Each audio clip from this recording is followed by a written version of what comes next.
associées, parce qu'elles ne sont pas forcément obligées de répondre.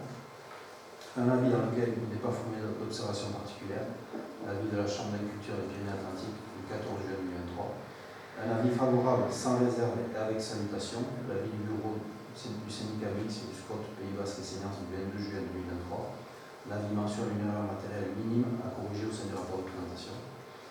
Un avis formulant deux demandes de modification mineure du dossier à ajouter, un dossier du règlement à compléter et un schéma annexé à modifier, avis de la commune d'Est du 26 juin 2023, parce qu'effectivement c'est deux petites choses à ajuster qu'on a vu en cours de route et qu'on a préféré intégrer dans la modification. Un avis favorable à la réserve de modifier l'article 3 relatif aux servitudes de mixité sociale, avis du préfet des Pyrénées-Atlantiques du 5 juillet 2023. Chapitre 3, le déroulement et le bilan de la mise à disposition publique, conformément aux dispositions de l'article L153-47 du Code de l'urbanisme et de la délibération cadre du 8 avril 2017, le projet a fait l'objet d'une mise à disposition du public du 9 octobre 2023 au 9 novembre 2023.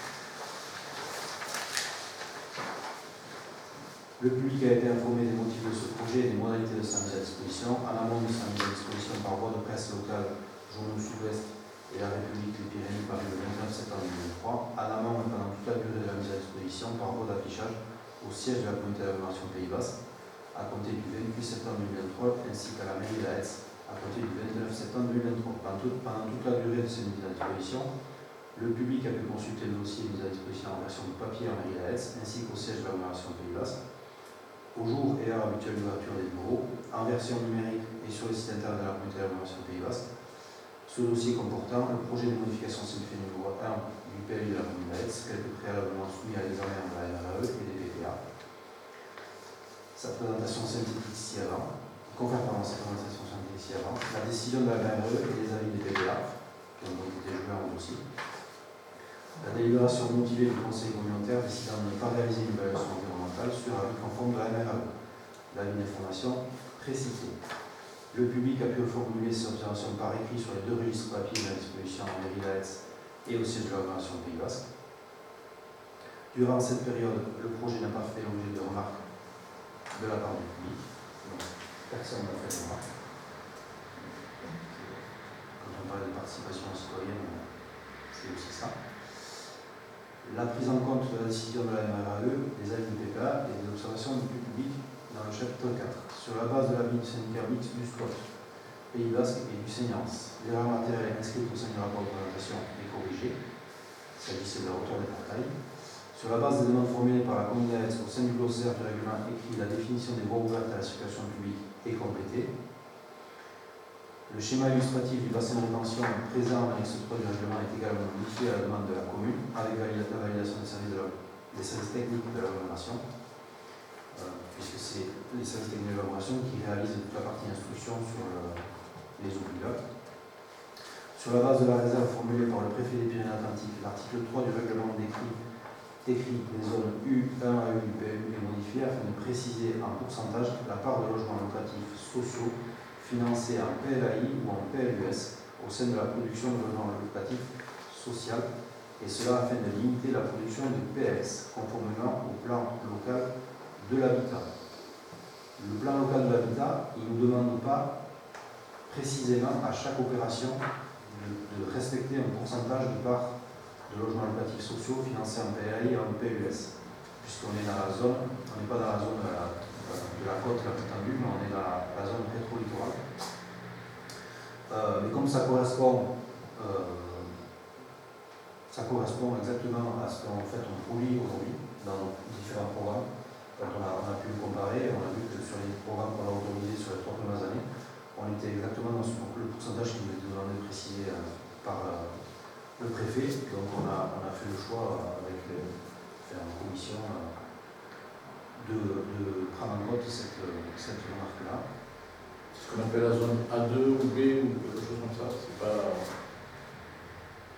celle qui est identifiée dans la zone tendue, il y a la zone très tendue. Non, c'était un langage de ma part, mais c'est pas la zone tendue en fait. En PLH, les objectifs ils sont définis en fonction de plusieurs secteurs. Et il y a un secteur où il y a des ambitions plus fortes sur le plan social qui correspond au secteur le plus tendu, entre guillemets, secteur de la côte. Et nous, on est considéré sur le second secteur en rétro-littoral, où là, effectivement, les objectifs sont un peu moins ambitieux, et il y a un peu plus de souplesse dans la constitution de ces objectifs, parce qu'effectivement, ils ne se raisonnent pas projet par projet, opération par opération, et le pourcentage s'applique sur l'ensemble des logements produits sur l'année ou sur la période du péage. C'est là qu'il y a une différence dans l'interpellation de l'État. Et l'État, en fait, nous demande d'appliquer ce qu'il demande aussi d'appliquer opération par opération sur le premier secteur. Voilà. Au terme de la consultation de la MRAE, de la mise à disposition publique, il n'apparaît qu'aucun autre avis d'appel de réponse de la communauté d'agglomération Pays Basque ne nécessite pas de faire évoluer le projet. Le projet est prêt à être adopté en chapitre 5. Au vu de ce qui précède, le dossier est amendé pour prendre en compte les avis des préfets. Ce dossier est prêt à être adopté par le conseil communautaire de la communauté d'agglomération Pays Basque. Donc, vous voulez que je vous dise Non, ça ne vous attirait pas sur la délibération. Je reviens sur l'explication que tu as donnée là. Et la question que je me pose, alors il y a une raison objective qui est celle que c'est peut-être un peu moins tendu, mais il y a peut-être aussi une typologie des logements produits, c'est-à-dire qu'on produit moins de collectifs ici que sur la côte. Parce que c'est lié à ça. C'est lié à la typologie de logement qui est produit pour pouvoir quand même s'adapter à ces caractéristiques un peu différentes. On produit moins de collectifs, on produit. Oui, et puis c'était pas la volonté de ne pas être sur une règle qui s'appliquait sur chaque opération, et d'avoir un peu plus de souplesse en fonction effectivement de la pluralité des types de logements qui vont être proposés sur les opérations, parce qu'on sait qu'effectivement sur la côte on est plus sur du collectif, et que chez nous il peut y avoir un peu plus de mixité de typologie. Après, et on l'a vu la semaine dernière encore, il y avait un colloque sur le ZAN, le zéro artificialisation nette, qui arrive très prochainement et qui explique quels seront les critères, les contraintes qui devront s'appliquer pour une densification, y compris dans nos zones centre-bourg, etc. Les projets qu'on a fait pendant très longtemps, mais ne pourront plus se développer de la même façon. Effectivement, il y a une évolution du logiciel. Maintenant, le ZAN, c'est à horizon 2050. 30 et 50. 31 et 50. Alors, le ZAN, c'est à horizon 2050. Le premier palier à 2031, c'est la réduction de 50% de la consommation réalisée entre 2012 et 2022. Et là, clairement, c'est exactement le même niveau qu'on a mis en place sur le PMU aussi, parce qu'on était sur 50% de consommation de moins entre le PMU de 2005, donc sur la période 2005-2015, pardon, je crois qu'on avait fait 2005-2017 à la fin, et les 10 ans projetés dans ce PMU-là. Donc là, on est encore, si je peux dire, dans la continuité de la même méthode. Sur la période change. On passe donc de 2012 à 2022, on a un peu moins consommé sur cette période-là, de manière générale. Donc quand on part d'un capital moindre, il faut voir un peu moins sur les 50% en moins. Et ensuite, le ZAN va commencer à s'appliquer qu'en 2050. Maintenant, ça veut dire qu'il faudra qu'on change de logiciel effectivement, et que la facilité qu'on a eue l'année précédente, c'est-à-dire dès qu'il y avait une contrainte pour réaliser un projet dans une zone urbaine ou dans une zone déjà occupée, on disait bon là c'est trop compliqué, le foncier est trop cher, il y a trop de contraintes, il y a des riverains, donc on ne va pas s'embêter, on va les consommer en extension de la couche urbaine existante dans les zones naturelles agricoles. Ça pourra exister, effectivement, parce que on fait un peu de courant de ce sujet-là, on a consommé trop. Et il y a deux objectifs, c'est de préserver les zones agricoles et naturelles et les espèces. Ça, c'est une évidence, mais c'est aussi de recentrer l'urbanisation proche des équipements et des services, parce que plus on s'étale, et plus ça coûte à tout le monde. Et donc, il faut qu'on apprenne à faire mieux avec moins. C'est une disposition qui est inspirée de la loi climat et résilience. Et la question du ZAN, et là on peut s'en féliciter, c'est-à-dire que pour une fois on va avoir une convergence elle est concomitante avec la réflexion sur le PLUI. C'est bien ça? Oui, complètement. Donc, je veux dire, pour une fois là, on a plusieurs travaux qui doivent s'inspirer les uns les autres. Alors, ça ne veut pas dire que ça sera facile, parce que déjà le ZAN, qui est une opportunité aujourd'hui pour pouvoir penser différemment notre aménagement de l'espace,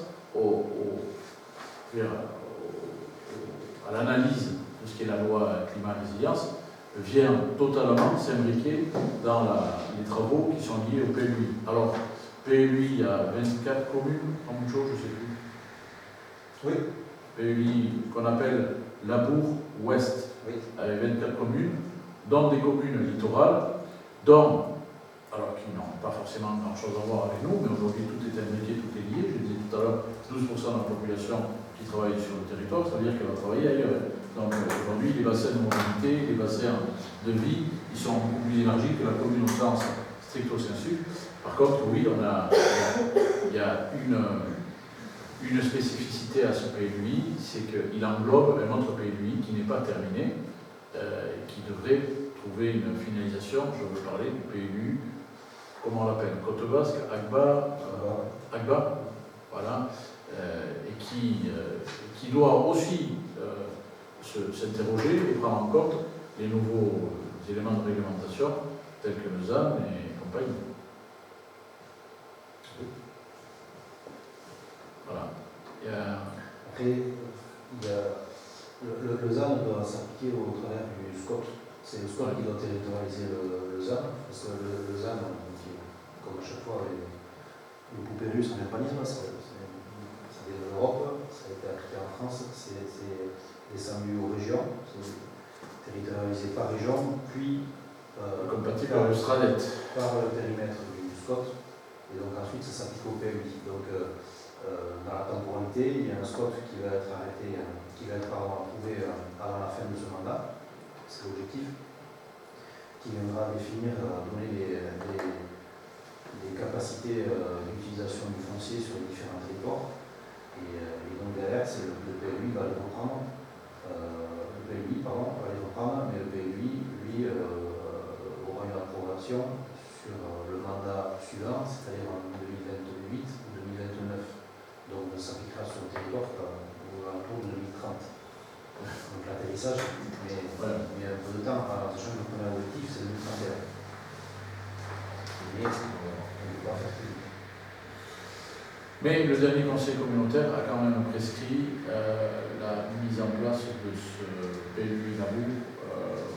Oui, est-ce que je sais que vous avez envoyé la commission territoriale, voilà, mais vous recevez tous, alors c'est quelquefois des documents un peu lourds, hein, donc on vous renvoie à des plateformes pour pouvoir les télécharger, mais voilà, si ça n'intéresse personne, c'est pas la peine qu'on les envoie, mais je souhaite. Le plus simple à lire.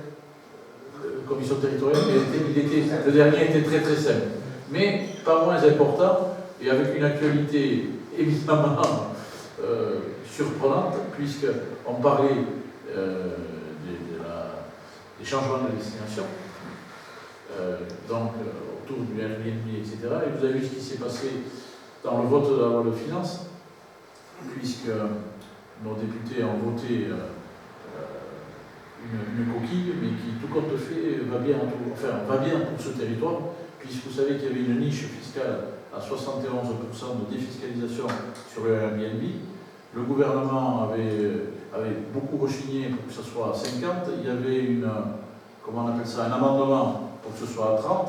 Et en fait, en le faisant passer par le 49.3, c'est l'amendement en 30 qui a remporté la timbale. Donc, normalement, le prochain exercice budgétaire ne pourra pas amener des amendements supérieurs à 30% pour les logements en Airbnb, ce qui est quand même fabuleux. Enfin, qui est une bonne chose pour le territoire, mais qui a été fait par défaut et par erreur dans le vote de l'Assemblée. Je ne dis pas de bêtises, c'est bien ça? Tu as lu ça aussi? Non? Pas de chose? Si, c'est ça. Ouais, c'est ça. En fait, ils veulent faire un gouvernement, je ne vais pas tout couper, mais le gouvernement ne voulait pas. Voilà. Et ils ont fait 49 fois pour passer la finance et il n'avait pas retiré, donc ça a été apporté. Là, normalement, donc c'est passé avec. Voilà. Bon, Et oui, j'en parle parce que juste dans le dernier renvoi sur la commission territoriale, c'était le premier bilan des mesures mises en place par l'agglomération. Voilà. Est-ce qu'on peut... Non, juste deux petits mots là sur, oui, sur la délibération. C'est ce que j'avais proposé. Merci. Globalement, je ne vais pas refaire le débat qu'on a pu avoir en 2019 ici, c'était trop long, sur lequel on a... Ah oui, je l'ai relu il y a récemment, M. Capelleghi. Oui. C'est bien consigné dans les comment dire, les amendements des personnalités publiques que vous étiez prononcés. Effectivement, ça avait été un sacré travail. Oui. Donc, d'une part par l'enquête publique et d'autre part aussi par le conseil municipal, par le débat qu'on avait pu avoir ici, et sur lequel on s'avait amené à un vote contre de ce PLU, et sur lequel nous maintenons notre position pour le vote contre de ce PLU. Néanmoins, ce qu'on souhaite remarquer, c'est que ces modifications simplifiées vont en s'améliorant. Donc, on votera pour cette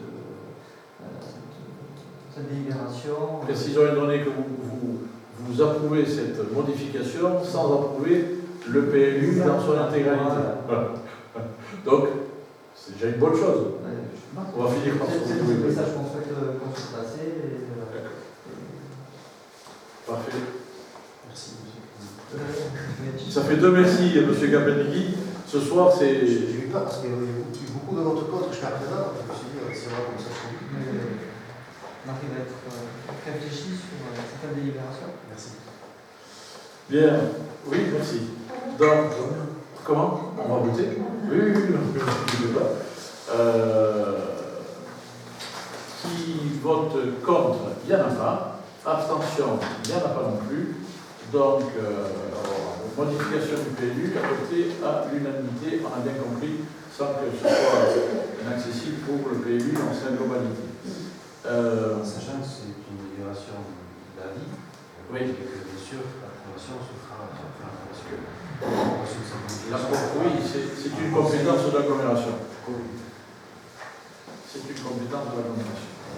La délit numéro 9, actualisation du plan de financement école. C'est Marie qui va nous présenter, Marie-Ramani qui va nous présenter cette délibération. Vous l'avez, on l'a Oui, oui. Alors, on la projette aussi, si possible. Ouais, Monsieur le maire expose au conseil municipal qu'il est nécessaire d'actualiser le plan de financement du projet de rénovation du groupe scolaire voté par délibération numéro 2023-23 le 18 octobre 2023. Donc, afin de déposer les dossiers de demande de subvention possible auprès des différents partenaires de la collectivité, il est opportun d'actualiser ce plan de financement en rajoutant les prestations intellectuelles, donc la maîtrise d'œuvre, les bureaux d'études et les bureaux de contrôle, les autres dépenses, les assurances dommages d'ouvrage, la publicité, etc. Et les provisions que Valia est prévues pour atteindre un montant de 950 000 € par fixe. On a donc le découpage des dépenses et des recettes à l'écran et sur nos papiers. l'écran, c'est pas très visible. Si on pouvait le... Donc on a une partie travaux en dépenses pour 840 400 € et une partie prestations intellectuelles pour 72 047 € et d'autres dépenses notamment pour l'assurance dommages d'ouvrage, la publicité pour 10 285 € et les provisions pour Aléa à 27 268 €.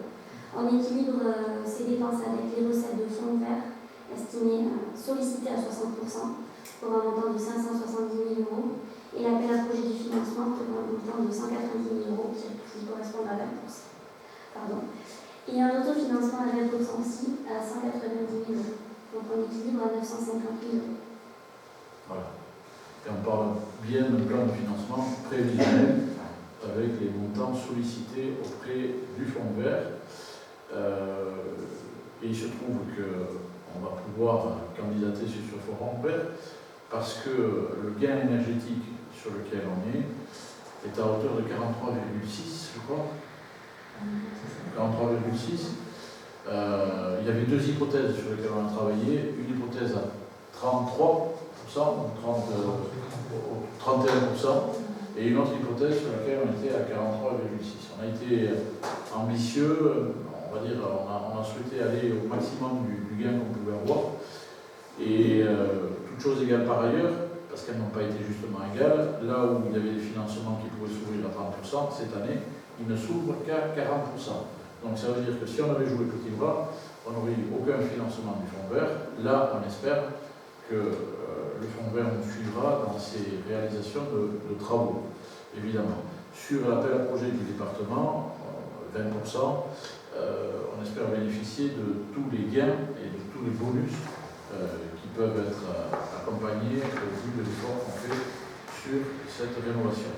J'en profite pour dire, à titre d'information, que ce sont des travaux qui vont se dérouler sur 8 mois, c'est bien ça Marie, et qu'il n'est pas question de les séquencer ou de les phaser comme on avait vu dans un premier temps, et qui était peut-être possible sur l'hypothèse numéro 1. La conséquence de ça, c'est que ça nous oblige, et la réflexion a été lancée avec les différents occupants de l'école, les différentes entités occupantes de l'école, ça nous oblige à fermer une grande partie de l'école, en tout cas la partie la plus ancienne de l'école, pendant toute une année scolaire.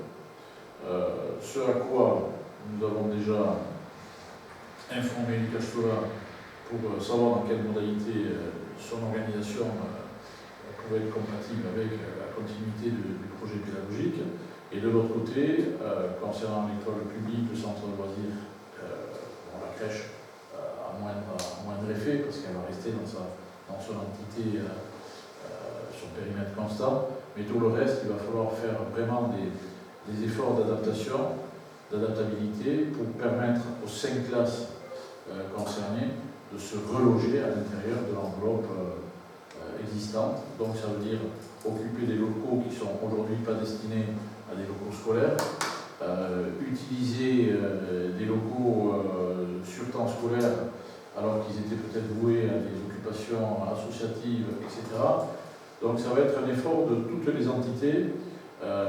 Concernant Lucas Stola, on travaille et elle travaille sur des possibilités variées, sachant que c'est véritablement un déménagement qu'il faut avoir. On n'oublie pas que cet Lucas Stola est un Lucas Stola, on va dire, intercommunal, pour le coup.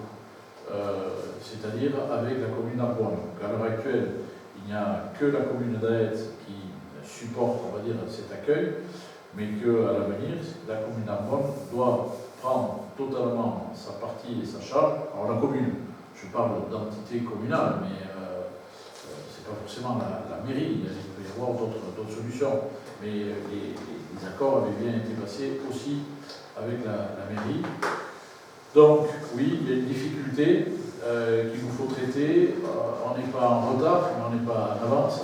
Si on veut être prêt pour le 1er septembre, il faut que dans les prochains mois, je dirais presque les prochaines semaines, on ait une visibilité sur ce qui peut se passer. Donc nous, de notre côté, on travaille sur comment réorganiser les associations autour de l'espace des locaux. À l'intérieur de l'école et du centre de loisirs sans hébergement et des activités périscolaires, il y a aussi une réflexion sur comment ça s'organise. À la rentrée, on aura les premières propositions et les premières faisabilités. Et très certainement qu'on aura aussi de la part de Lucas Stola les premières pistes. Ça allait de la mise en place d'Algeco à l'utilisation de culture chocolat dans la mesure où ça serait possible, ou l'allocation ou l'implantation de nouveaux lieux. On avait pensé à Ransola, apparemment ce n'était pas possible. Enfin, il y a beaucoup de choses qui sont encore en question. Je dirais que le prochain trimestre devra finaliser un tout petit peu ces aménagements. Voilà. Il y a un planning qui a été avancé. Un planning pour démarrage des travaux. Oui. Alors, démarrage des travaux, septembre, mais attention. Septembre 2024. Oui, tout à fait. Et on court sur une année scolaire. Et pourquoi les travaux ne démarrent pas début juillet 2024? Il faut vider l'école. D'accord. Il faut vider l'école, il faut réorganiser l'autre côté, etc. Et comment on l'appelle? Le CSP, là? Non, pas le CSP. Vider l'école, c'est rendement. Il faut vider et il faut réaménager. C'est-à-dire qu'on ne passe pas d'une salle de classe à une salle de classe. On va peut-être passer d'une salle de classe à un dortoir, et auquel cas le dortoir, il va falloir trouver là, il va falloir aménager différentes choses. Non, c'est... comment? Quand je dis démarrage, c'est démarrage juillet-août pour Oui, tout à fait. etc. Préparation du chantier, Voilà. juillet-août. Voilà. Mise en œuvre du chantier, septembre. Voilà. Ok. Fin du chantier, juillet. Remise en état de la structure dans son ensemble, Fin du juillet. chantier, là Juillet. Après, il y a des nettoyages. J'ai noté travaux sur 8 mois. Donc, Oui. Si je fais septembre, octobre, novembre, décembre, janvier, février, mars, avril. Oui, Avril, le on chantier, a il a besoin mis- de bâtiment, mais il y a des vacances entre-temps, il y a des choses. Tu peux avoir des il retards. peut y avoir des pondérables. Ce qu'on sait, c'est qu'on ne va pas, pendant l'année scolaire, rebalancer les gamins d'un côté à l'autre, même si c'était fini. Donc en fait, vous prenez toute une année scolaire Oui. de disponibilité, Oui. locaux. Après, il y a 8 mois de travaux, mais après, il faut remettre aussi, faire le ménage et tout ça, il faut repasser la conformité, il y a des choses aussi. Voilà, c'est 8 mois de travaux, mais après, derrière, il y a des choses à faire. En amont et après, il y a D'accord. Et les zones de travaux qui sont concernées, on avait parlé de 7 salles de classe, je crois. C'est tout ce qu'on appelle l'ancienne école, c'est-à-dire vous prenez, comment on l'appelle, oui, c'est la partie primaire actuelle, tout primaire. Ok. haut et bas. Oui, bon. Voilà. D'accord. On ne peut pas laisser les enfants dans l'ancienne école. Pardon, les travaux. C'est pour comprendre un petit peu les enjeux. Et du coup, ça concerne combien d'enfants, y compris Cachola 5 plus 2, ça veut dire 5 fois 25, ça va faire une 130 d'un côté, plus 20, ça doit concerner 150 gamins en tout. Non, c'est 150 gamins sur le temps scolaire, mais aussi sur le temps périscolaire. 150 côté élémentaire. Si vous prenez 5 classes à 25, ça fait déjà 125. Plus une vingtaine, ça fait 145. Excusez-moi, Philippe Bernet, on n'est pas loin de la jauge. C'est énorme. Alors, après, peut-être qu'elles ne sont pas Oui, 25. parce qu'il y a des découpages de classe avec la. Oui. Il peut y en a en 130, mais ça ne change pas le. Il y a 165 gamins en tout C'est école, ça, si on enlève c'est les ça. maternelles. Oui. Mais les maternelles, elles sont à peu près 55, je crois. C'est ça. À 15, oui. On est. Je continue à pousser la réflexion un peu plus loin. On parlait de 150 élèves. Dans le budget qui est établi là, vous avez prévu des locaux, des locations, des choses Non. comme ça. On arrive, oui, les algécos. Oui, il faut des moyens de substitution. Et c'est ce que je vous disais tout à l'heure, c'est-à-dire qu'il y a des locaux qui étaient destinés à la motricité, par exemple, qui vont devenir salles de classe, des locaux qui étaient des salles des profs qui vont devenir salles de classe, des dortoirs qui peuvent devenir salles de classe. Donc tout ça. Donc ces aménagements-là, c'est prévu dans ce coût-là?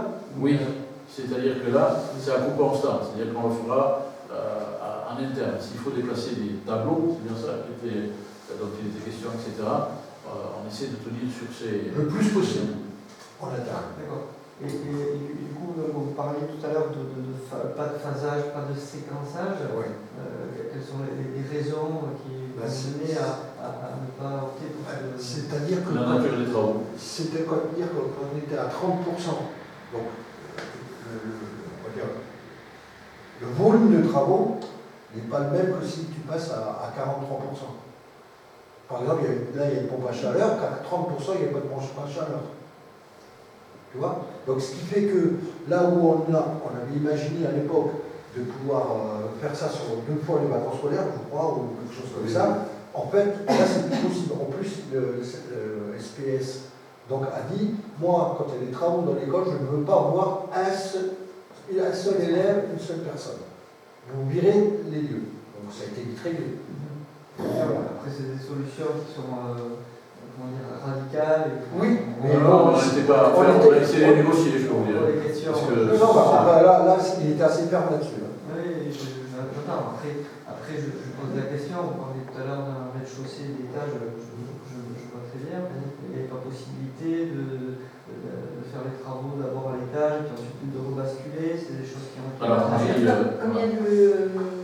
comme on avait fait le choix de faire du verre haut, il y a des gros tuyaux qui vont passer. Ouais. Ça passe par le bas, ça remonte, ça passe par la partie cachée là aussi. D'accord. Et donc il faut carotter tous les murs. Donc pour passer ces tuyaux. Donc comme tout sera percé, on ne peut pas refermer nos. Et le bruit. Tu as raison, de toute façon, l'espèce ne voulait pas en entendre parler. De faire le haut avec imaginez le haut et après le bas au bas avant le haut. Parce qu'on a posé la question et on ne peut pas faire les travaux dans le même bâtiment quand si vous avez invité tous les enfants, vous avez des places en haut et faire les travaux en bas, à cause du bruit, vous ne pouvez pas maintenir la poussière et le bruit, vous ne pouvez pas maintenir des places. Certes, c'est radical, mais bon. Du gros œuvre. Ça ne se fait pas tous les ans, donc tout le monde devra faire un effort, c'est clair. On aura de meilleures conditions. Pardon ? On aura de meilleures conditions. Oui, après, c'est sûr que par ces conditions. Non, mais alors, M. Capenelli, quand on a appris ça, ça ne nous a pas fait plaisir, honnêtement. On s'est dit, encore on s'engage. Alors, on n'a pas remis en cause l'ambition d'aller sur un gain énergétique à 43,7, parce que ça nous semblait être un paramètre essentiel. Par contre, ce paramètre-là induit la fermeture sur une année scolaire. Alors après, on fait le maximum et ça va être un travail collectif. Et là, je sais que nos équipes y sont, il y a dans la négociation avec les enseignants à l'école publique, etc. Bon, on espère que voilà, c'est aussi une année pour un gain, comme tu dis, Marie, qui après sera qualitatif. On l'espère. Alors après, on sait que dans les rénovations, il y avait déjà eu une première phase de rénovation, puisque l'ICASTOLA était installé dans des locaux neufs. M. Capenelli, les locaux qui ont été refaits, non, mais j'imagine, les locaux qui ont été refaits ont été mis, enfin c'est les plus neufs, ont été mis à la disposition de l'ICASTOLA. Oui, effectivement, il y a une mise en peinture qui a été faite. Oui, les sols, peinture, plafond, isolation, etc., etc. Il fallait refaire toutes les menuiseries extérieures. Et là, on change non seulement les menuiseries extérieures, mais le système de chauffage, puisque c'était des choses comme ça. C'est une grosse rénovation. Oui, mais le budget qui est consacré, il est significatif aussi. Alors, concernant le budget, de transmettre les choses, je vois des avenants apparaître là pour le SPS, le label équipe d'études, il y a des avenants. Est-ce que vous pouvez nous dire pourquoi il y a des avenants qui ont été. Oui, parce qu'il y a eu un premier. Pardon, vas-y. Non, parce que moi, la réponse que j'ai, enfin, je ne suis pas sûr que ce soit la bonne, c'est qu'il y avait une première hypothèse où ils ont travaillé à 30% de gain énergétique, et puis quand on leur a demandé de travailler à 43,7, il a fallu qu'ils complémentent les études. C'est le projet plus important qu'ils ont demandé.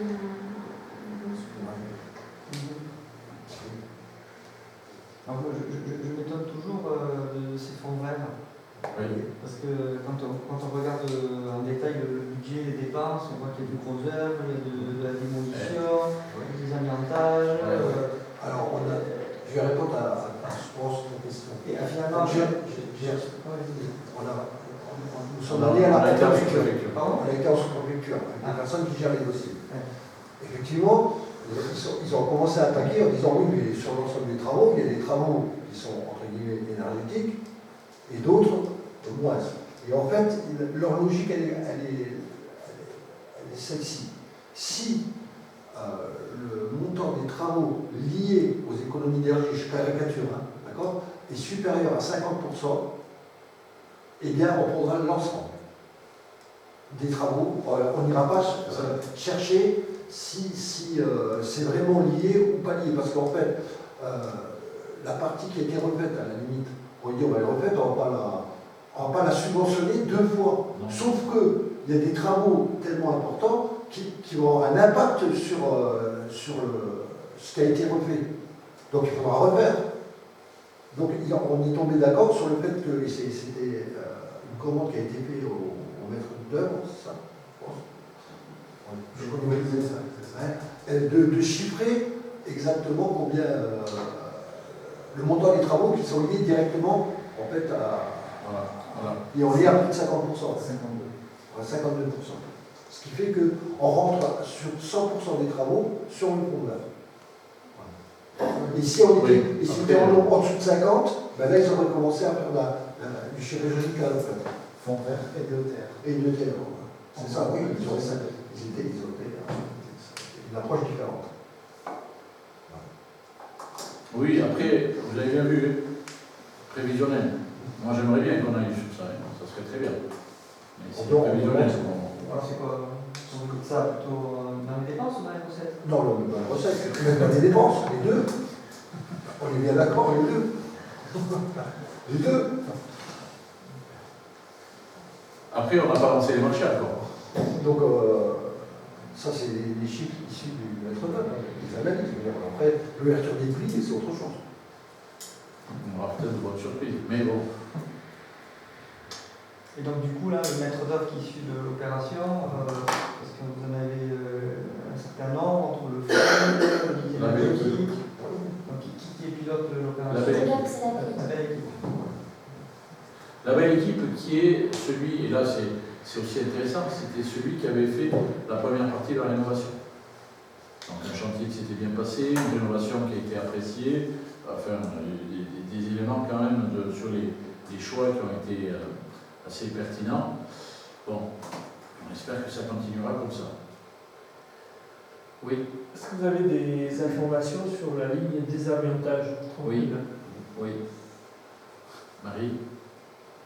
Par rapport. Mais quelle matière? Ils ont trouvé en... L'école de certaines dalles, c'est ça? Et D'accord. pas de toutes les dalles. Moi je pensais, parce que je connais bien l'école, je pensais aux dalles sol, Oui. peut-être les baies de marche et s'il y a des caoutchoucs dormants. Le plus gros c'est le sol. Avec Oui, les c'est sols ça. et C'est souvent ça. les dalles C'est qui ça. sont légèrement amiantées. Après, il y a eu le gag qui a été passé, Tu as le nom du monsieur. qui a identifié les endroits D'accord. à désamianter. Ça c'est pour l'identification. Mais désamiantage, ça veut dire qu'ils vont décoller toutes les dalles pour les Non. supprimer ou... Alors, non, on encapsule, enfin pardon, Ouais, c'est ça. on encapsule. Je crois que c'est le terme consacré, même si je ne suis pas de la partie. C'est-à-dire qu'on encapsule, Ouais. voilà, et partout où il doit y avoir du perçage pour pouvoir poser des installations, des tableaux, etc., là il y a un process particulier. C'est bien ça, je ne me trompe pas? Voilà. Très bien.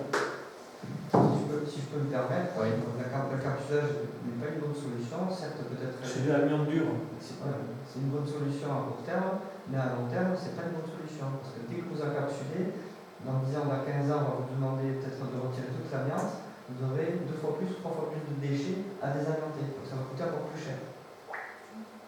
Parce que tout ce qui est considéré encapsulage est considéré comme amianté. Pour info. Donc,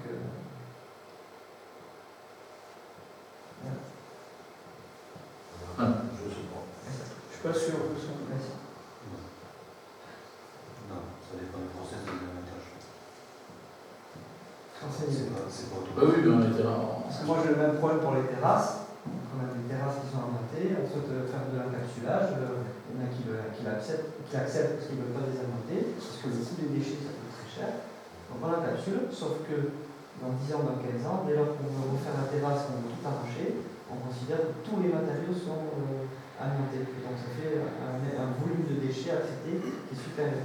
Si on Et le volume de déchets des avantages est Si cher. on arrache tout, oui, Oui, mais oui. ça dépend de la méthode qui est prise en compte pour désamianter, parce qu'on n'est pas obligé de tout arracher. On peut retirer la couche primaire qui a été apposée dessus, ça dépend comment elle est posée. Là, on est que sur les sols souples, qui ont des noix encapsulés, les sols souples, il suffira de les retirer, et ensuite, dans un deuxième temps, de venir désamianter la dalle avec la colle qui est dessous. Parce que notre sol souple, il ne sera pas en contact avec l'amiante. Il sera en contact avec la dalle, mais pas avec l'amiante. Donc on pourra tout à fait sortir le sol souple et venir ensuite faire une opération de désamiantage sur le sol.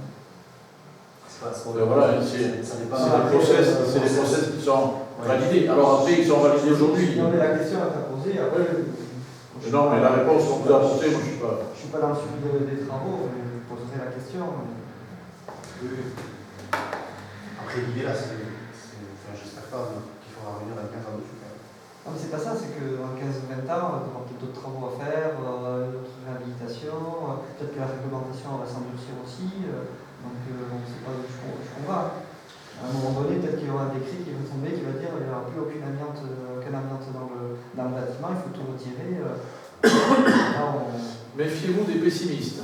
On Pardon. trouve un problème à chaque solution. Non, mais c'est le problème, chaque solution, il y en a, mais je veux dire que la réglementation va pas aller à s'assouplissant, elle va plutôt avoir. Non, mais. Voilà, c'est ce que je mets à l'avant, c'est tout. Si on veut tout désorienter, Ouais. sans qu'il y ait forcément de besoin aujourd'hui, Oui. je suis pas sûr que du coup le fonds vert il dise on y va d'un coup, on finance les travaux, parce que là du coup c'est plus lié à la rénovation énergétique. J'entends. Je pense que là il y a mal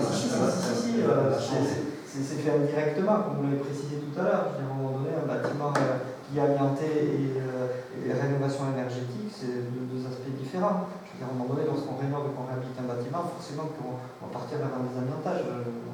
S'il faut le faire, il faut le faire. On va mettre des enfants dans un bâtiment amianté. Là, on va désamianter que les parties en fait, qui seront touchées par le gros œuvre. Ouais, le gros œuvre, le principal objectif du gros œuvre, en fait, parce qu'il y a très peu, il n'y a quasiment pas de modification de façade, à part une porte, il n'y a pas de modification de structure. Les seuls besoins qui sont générés en gros œuvre, c'est pour installer notamment la ventilation double flux. Parce que c'est les fameux carottages, on parlait en fait, c'est lié. Le gros œuvre, là où on va venir taper dans les murs et taper dans les sols, c'est là qu'il faut désamianter. Donc on ne le fait que ponctuellement. Regarde. Tout à fait. Bien, ce projet de rénovation tel que vous êtes présenté ici dans ce plan de financement prévisionnel, encore une fois, mais modifié, on peut le mettre au vote. Abstention, opposition, je vous remercie. Et on en vient à une délibération sur la protection numérique qui est présentée par Joël. Dans le cadre de la fibre 64 propose une sécurisation des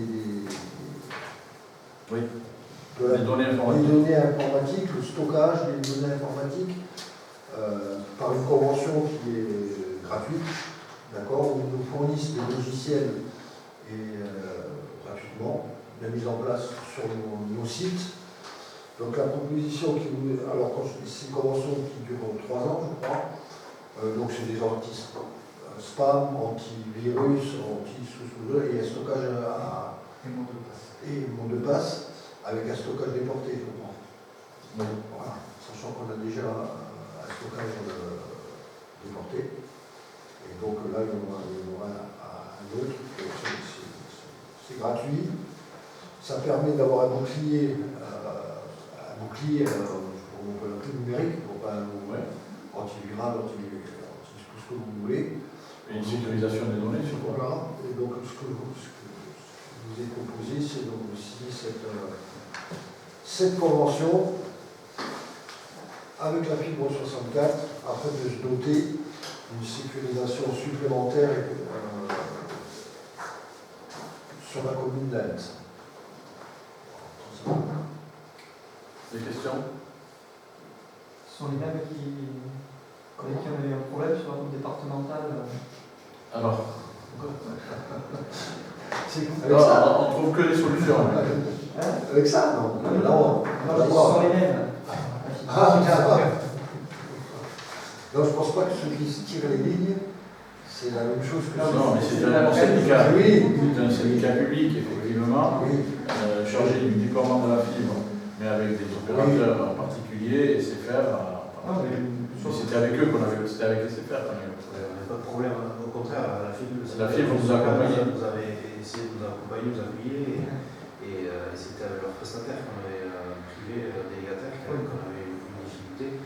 Et après les difficultés d'AETS, ils ont eu des difficultés sur d'autres territoires et ils ont été depuis en procédure. On avait vu C'est le FIB 64 qui choisit son prestataire. Oui. C'est un marché. Et qui tente, c'est un marché contractuel et qui tente aujourd'hui de faire appliquer les engagements pris dans le cadre du contrat, mais c'est là qu'il y a une différence d'appréciation d'un côté comme de l'autre, et c'est pour ça qu'ils ont été au tribunal pour savoir qui c'est qui comprend le mieux le contrat qu'ils ont signé ensemble. En sachant que la même opération s'était reproduite dans le Grand Lyon, dans ceci, dans cela, et que l'opérateur, la fibre 64, qui est l'émanation du département, du conseil départemental, c'est bien ça, nous propose effectivement. Alors, ils ont la charge du déploiement de la fibre sur le 64, mais là, ils ont un service annexe qui est la sécurisation en zone informatique.